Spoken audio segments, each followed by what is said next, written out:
Well, what's funny is I was going through all the different kinds of stories that we have. We have a whole database of stories that we want to kind of cover, and I thought this one was really interesting because it falls into the creator space, but also a little bit of drama. And I actually think that this is a very interesting lesson in marketing. So it's going to sound like we're talking about some internet drama at first, but I think once we kind of get to the end of the story, I think a lot of viewers are going to kind of get how this is just a great example of engagement marketing. So the story has to do with Bob Menery from Nelk. He's the co-host of the Full Send podcast, and some accusations that he set up Colby Covington, UFC fighter, who then was apparently attacked in Miami by I think I pronounced the name Jorge Masvidal. Okay, so this is the story. So Colby was on the Full Send podcast. They did an interview together. And then apparently after they do an interview, they all go out for dinner and they celebrate, whatever. So they were out at this restaurant out in Miami. And apparently what happened was Kyle Forgard, the guy who's running Full Send, running Nelk. He posted a story. I don't know if it was like a YouTube short or like a story on his Instagram, and saying that Bob had set up Colby, because what happened outside the restaurant was this other UFC fighter. I don't know if I pronounce his name, Jorge or George. It's Jorg. I would say Jorge, but okay, Jorge. I know right? some of them go by George. It's funny because I don't watch UFC. I don't even know who Colby was. So this is I'm not a UFC person. So what happened was, so Colby gets jumped outside of this restaurant, and then apparently Bob starts taking heat for setting it up, right? So I remember seeing this, and the first time I heard about this was like on the following episode, I think it was, Bob wasn't on the Full Send podcast, and then Kyle says something about how Bob had set up Colby, and I was like, wow. I was like, I know that Kyle's really big on respecting the guest, and they're not going to pull pranks on them and stuff like that. And I wondered if he was going to get rid of Bob from the podcast, because early on, a lot of the people that were watching the podcast early on were like kind of dissing Bob and saying that he keeps interrupting the guests. He keeps changing subjects. He's like kind of all over the place. So there was a lot of comments, and they were kind of poking fun at Bob about this, and like as if they were going to get him off the podcast. But I think he's there to stay. But so when I heard this, I was like, I know how Kyle does not want to, disrespect the guests. And I was like, what's going to happen to Bob? So I was really I was paying attention. I was wondering what's going to happen. And so then, and then Bob was on the next Full Send episode. They didn't talk about this whole Colby situation, and then I see that Kyle also put out this short video, vertical video, saying, "I think Bob set up Colby." And I was like, but if he set up Colby to get jumped or whatever, get into a fight outside this restaurant, that wouldn't be cool, right? A little disclaimer for all the UFC fans. I know you guys saw what happened with the whole restaurant with Colby and Masvidal. Bob Menery actually set Colby up. So I did see him texting Masvidal while we were at dinner with Colby. So now that I think about it, something isn't really adding up. So I don't know. I think Bob set him up. So then I see that Bob goes on Bradley Martin's Raw Talk podcast, and they start talking about the situation, what happened. And Bob starts explaining. But basically, that night we were, like anything else, we did our podcast show.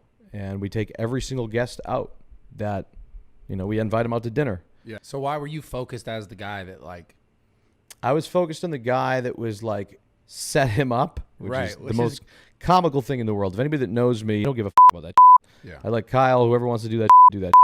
But I was pinned as that guy because the famous little TMZ video that came out. Well, so wait, can you tell everyone who doesn't know what actually happened? We walk outside, and Kyle and them are doing their thing, and then Colby had his own car there. And the car was parked across the street at Poppy Steak. We take 4 steps this way to get into his car that was across the street. Okay. And then all of a sudden, out of nowhere, it was just so quick, just kind of unexpectedly. It wasn't like, yo, Colby, what the is up? Oh, he went straight to it. He just kind of ran up on him and I had front row seats. So basically, it seems like Bob is they were just at the restaurant. He just was posting on his social media, tags the location, not really thinking about it.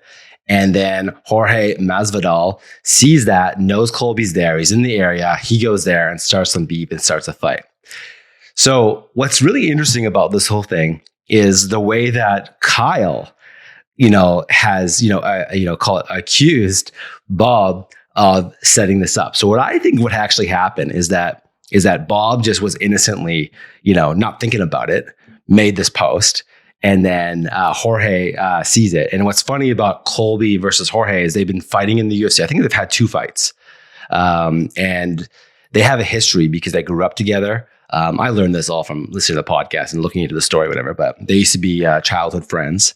And now they're fighting and they really don't like it. Like they legitimately don't like each other for whatever reasons.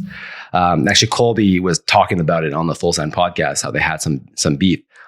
And they also talked about how, when oh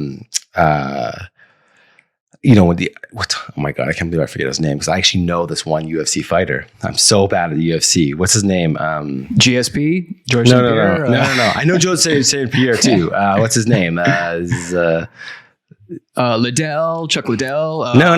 Like the most popular UFC fighters. The most popular guy. I'm just having a brain fart. I totally know what his name is. McGregor, Conor McGregor. Oh, Conor McGregor. Him. Sorry. Okay, you said start with a C. I didn't hear you say C. Okay. I said he starts a lot of beef.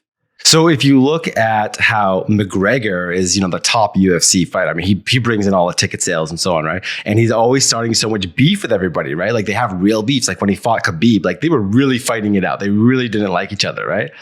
So apparently Colby is now like the new McGregor, right? He's selling out the shows. Apparently they have the most ticket sales. Oh, really? I think he said most ticket sales at Madison Square Garden or something like that. Because they have like real beef, right? Him and Jorge have like a real beef. So it's legit. It's not fabricated. It's not written into the script. Yeah. And so apparently it's like a really big fight. So again, I'm not a big UFC fan. I'm okay. Like I like watching it, whatever. I've just never been like that much into it. But I did start getting into it when there's like a story. Like I actually did watch the McGregor versus Khabib fight because like I was seeing the story online. I was like, cool, what's going to happen? So I was into it, right? Because there was like a backstory to it. So what I think happened, I think this is so interesting from a marketing perspective, is I think that Bob did an honest mess up, didn't think about it, right? And then Jorge shows up outside the restaurant. And between Colby and Jorge, they don't like each other, but they know that when they start beef and it goes on TMZ or whatever, it's just adding to the story, this narrative, right? This narrative that is gonna, get followed up with at the next UFC fight. You know what I mean? So I just loved that Kyle played into it by saying, yeah, I think Bob set up Colby, right? And then Bob's reaction, on Bradley Martin's podcast was kind of like, yeah, if Kyle wants, talk about it, start beef about it. When I like the way he was kind of wording it was kind of like Kyle wanted to like start a little bit of beef, and probably Colby didn't care because it's like it's good for his career. They have like more incidences in the real world of this like beef going on, right? So I just love that, how it got kind of played into, and it becomes this like narrative, this kind of talk, within the internet, people kind of like gossiping about, did Bob set up Colby or whatever, like if Bob really did purposely set up Colby, which is what I think Kyle actually said, that he thinks Bob was texting Masvidal. He said he thought he'd text him. And like they were really playing it up like he actually did something wrong, right? And it just got so many people talking. I was looking on YouTube. There's so many clips and people talking about kind of what happened. But I think the truth is this is just a great form of engagement marketing. I think you talked about it last time, this idea of like this like real-time marketing. I call it like the reality show method. What were you calling it? Response marketing? We call it response marketing. That was and it's a relatively new term, but it's reacting to whatever's trending in the marketplace, whether your brand, your product, your service actually relates to it or not. It's respond. Yeah. And I mean, it's the old saying, like no publicity is bad publicity. And I love that you touched on the fact that it's just feeding into the narrative, and it sucked you in, didn't it? It sucked you in when it comes to the McGregor fight.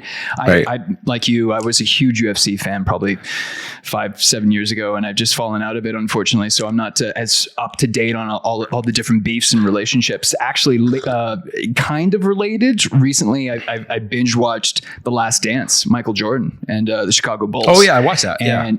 Oh, you saw that too. And before that, I binge watched the F1 Drive to Survive, the most recent season. And in both those instances, you can tell that the F1 organization, they put the drivers that hate each other the most beside each other when they have to do those press conferences. And the same was like when Michael Jordan was at the top of his game, and they had to answer the questions from the press and everything. They intentionally would ask him stuff just to get him riled up and whatnot when it comes to like his relationship with certain beefs that he had with players on the other side, right? So it doesn't matter the sport, UFC, NBA, F1, it doesn't matter the sport. That narrative is always going to draw attention and put butts in the seats. And ultimately, that's what people are always after at the end of the day to grow their brand. Yeah. Beef is an interesting way of marketing as long as you're beefing with somebody who has like the same size audience as you, but not your audience. Like I think back to like the original big beef was Tupac versus Biggie. Right? Oh yeah. I know fair. kind of, there's some theory around like they both got killed because of it or whatever. I'm not sure if that's really what happened, but like that was like the original, big, thing. So you see other beefs going on. Like I remember when Machine Gun Kelly and Eminem were going at it, that was great for Machine Gun Kelly because it made him like to the level of like Eminem, and Eminem is like elevated Eminem. him. Right. Yeah. So if you can get someone to respond, if you want to start beef and you get someone who's like way bigger than you to respond, you're going to get like, way more exposure. I'm not really big on like, creating haters or whatever, but it is good marketing. And I know that there's some times where people will beef, like rappers would, they talked about it now, or like back in the day, they were beefing on purpose for publicity. And they'll admit it now. I forget which rapper it was. They were talking about it recently. How they used to like pretend to beef. There's something to be said that tension just attracts that everybody slows down at a car wreck. Everybody. There's something to do with that drama. Everyone's attracted to the drama. Everyone wants to know what happened, who said what, who did what. Right. Yeah. But what I love about this is just like the use of kind of making the story. It's like not part of their podcast, not part of their YouTube channel. It's like it feels like it's like a story happening in the real world. And everyone's like, what's the gossip? What's going on? That sort of thing. So I just found this really, both fun to follow and just engaging. And I just think it's a good example of some good engagement marketing.